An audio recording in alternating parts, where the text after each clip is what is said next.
Hello and welcome. My name is Ryan Pérez-Hernandez, presenting for Dr. Strangelove's Communication 1160 class, Introduction to Media Studies. To start my video essay, we need to understand the main subject of my research report, which is easy enough because it's me, alongside all my media habits, media consumption, and biases. But who am I? I am a first-year U-Ottawa student, Algonquin College graduate, U-Ottawa employee, and parent of two lovely dogs. Before the pandemic struck, I constantly played sports with my friends, picking up new activities like recreational diving, and always looking to learn new skills that I could use later on down the road.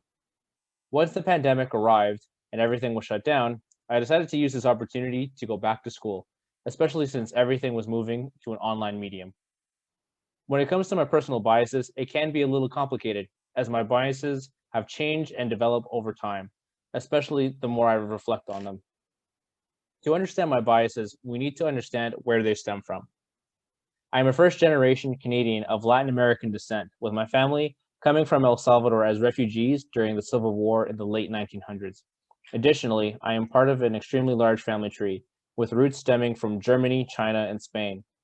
I was raised with a Roman Catholic upbringing. However, after experiencing racism and witnessing multiple instances of unfair treatment at the hands of the church, I decided to alienate myself from the institution.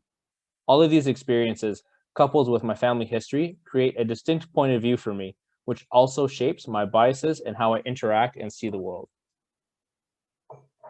As per my field site, I documented all of the data in the living room of my apartment, located 19 stories high.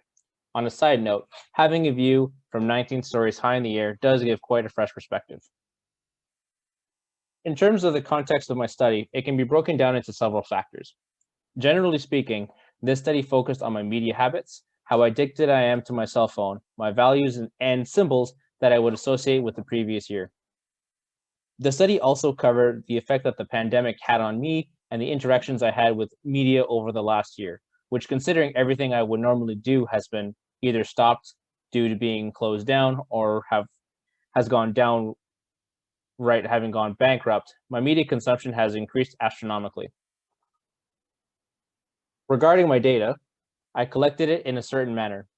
Over the 2021 winter semester, many of my classmates and I were tasked with completing weekly research reports that would cover items such as how I express myself over media, symbols that represent my values, or even the transformative effects of media on the world around me. After completing these reports, I coded specific words that dealt with the predetermined themes chosen by Dr. Strangelove. These themes included, but were not limited to, media, people, devices, feelings, platforms, companies, and politics. Once my reports were appropriately coded, I would place all of the data on a table that covered all of the themes provided by Dr. Strangelove. I would tally up the total amount of times I used these coded words through all of my reports and update my table weekly until all 10 weekly reports were completed. When I had finally completed collecting and organizing all of my data, I noticed a few patterns in my findings. For starters, based on my data, I would use Instagram and Twitter more than any other social media application. And this is most likely due to how much news and different types of media I would see on these platforms. I also noticed that in terms of companies, I wrote a lot about the University of Ottawa. However, as I have already mentioned, I am not only a student at the University of Ottawa, but a full-time employee as well. So I spend an abundant amount of time at the university and working on projects relating to the university on both a professional and scholarly level. The main findings of my research report suggest many ideas regarding certain topics of discussion. In terms of class relations, it is evident that there is a divide between different classes in society. An example of this is the very idea that not all media is accessible to all members of society. If someone is part of a low-income group or is homeless, their opportunity to consume media is relatively low. Because of this, information is rarely available to them. Another finding from my study is that media can be targeted towards a specific audience. When someone is looking for different web items, their activities are monitored and recorded in items called cookies. Using these cookies, companies can target advertisements for people from low-income housing with ads that display pyramid schemes, get-rich-quick scams, or opportunities that people from a higher social class would typically not be interested in. This leads us to the next topic of media power.